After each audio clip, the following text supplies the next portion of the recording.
Most people think they're being judged at work based on performance. They're not. Not really. There's another evaluation happening every single day, and nobody tells you about it. It's silent. It's psychological. It starts the moment you walk into the building, before your results, before your KP is, before your boss checks your report. You are being measured on something far more powerful, your stability under pressure. And here's the uncomfortable truth. Most people fail this test within their first few weeks, without even realizing it.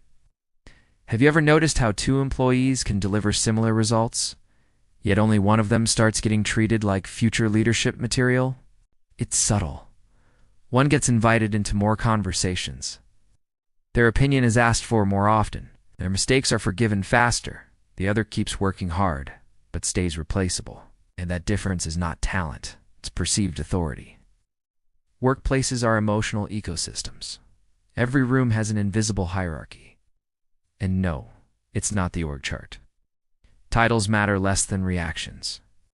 The real ranking system is built on micro moments. Who stays calm when challenged? Who looks uncomfortable when interrupted? Who rushes to explain themselves? Who pauses and lets silence work for them? These moments stack quietly, and people form conclusions about you long before promotions are discussed. Here's something most professionals guarantee understand. Humans guarantee consciously decide who feels powerful. Your nervous system decides.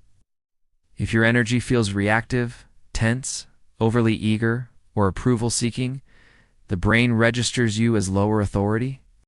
Not because you lack intelligence, but because instability signals risk. Leadership at its core is emotional containment. Can you absorb pressure without leaking anxiety? Think about meetings. When someone challenges your idea, what happens internally? Does your heart rate spike? Do you immediately start defending, over-explaining, justifying every detail? That reaction, even if your words sound confident, changes how people perceive you. The more you try to prove, the more you unconsciously signal doubt. High-authority individuals don't rush to defend. They listen fully. They pause. They respond, not react. That pause alone changes the emotional weight of the room. Silence is one of the most misunderstood power tools in corporate environments. Most people panic in silence. If there's a gap after they speak, they fill it. If someone doesn't immediately agree, they start adding more. But controlled silence creates gravity. It signals certainty. When you finish a point and stop talking, you force the room to process you. That processing time increases perceived importance. Now let's talk about interruption dynamics. If someone cuts you off mid-sentence, what do? Many people instantly shrink. Oh, sorry, go ahead. That small surrender repeated over time trains others to rank you lower. A higher authority response isn't aggressive. It's calm continuity. You let them finish, then you say, I'd like to complete my thought, and continue. No emotion, no edge, just steadiness. That single behavior can slowly rewire how colleagues treat you. Email behavior is another silent ranking system. Long emotional paragraphs, overuse of exclamation marks, constant availability, immediate replies at all hours. These things feel productive. But psychologically, they signal overinvestment. Controlled communication signals boundaries, structured messages, clear decisions, no unnecessary apology language. Instead of sorry for the long message, just wanted to clarify, you write, here's a concise breakdown. The difference is subtle. The impact isn't. There's also a hidden opportunity test. When a project appears and your manager asks, who can take this? Hesitation speaks loudly. You don't need to jump at everything. Calculated stepping forward builds authority memory. People remember who moves toward responsibility without visible fear. They also remember who consistently avoids exposure. Now, here's where most people sabotage themselves. Try to appear powerful by becoming louder, more dominant, slightly aggressive, cutting others off, speaking over teammates. It's not authority, that's insecurity amplified. Fear-based presence creates resistance. Based presence creates alignment. The most powerful person in the room is often the one speaking the least, but with the most control. Another silent test appears during stress. Deadlines shift. Clients complain. Systems fail. Watch the room carefully.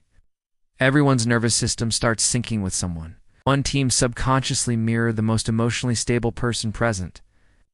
If you escalate panic, your perceived leadership drops instantly. If you remain measured, not emotionless, but steady, your value increases without you saying anything about it. And then there's the boundary test. This one decides your long-term positioning. If extra work keeps getting assigned unfairly, and you accept it every time without negotiation, you train your environment to see you as expandable. Respectful negotiation is not rebellion, it's structure. I can take this on, but I'll need to deprioritize X, which outcome matters more. That sentence alone shifts you from reactive employee to strategic thinker. Recognition rarely scales with effort alone. It scales with how your effort feels to others. Are you composed? Predictable? Solution-oriented? Or do you vent frequently, escalate tension, and emotionally process every frustration out loud? Leaders are mentally pre-labeled months before promotion discussions. That label forms quietly through patterns. Do you gossip or stay neutral? You complain about management or frame challenges as improvement opportunities? Do you absorb chaos or amplify it? These small behavioral patterns accumulate into identity. There's also something uncomfortable to admit. If you constantly feel overlooked, it might not be about politics. It might be about presentation energy, your posture, your speech tempo, your eye contact, your tone under disagreement. These are not cosmetic details. They are authority signals. Humans are extremely sensitive to them. Here's a shift you can apply immediately. Slow your speech slightly. Remove filler words like just, maybe, kind of. Stop starting ideas with apologies. Replace sorry, this might be wrong, but with here's another angle. That one adjustment changes how your brain frames your own contribution and how others absorb it. Work is not just output. It's perception architecture. Every day you are either reinforcing a support role identity or a decision shaper identity.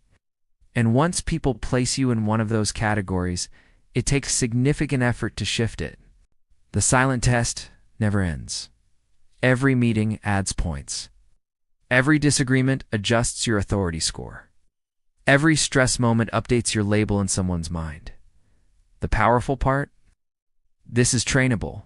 Authority is not personality. It's regulation. It's awareness. It's controlled behavior under observation. Right now in your workplace, someone is slowly being seen as leadership material. And someone else, equally skilled, is unconsciously training others to overlook them. The question is not whether the silent test exists. The question is, when pressure appears tomorrow, how will you respond? Because that response, not your resume, decides your trajectory. And most people won't even realize the test was happening.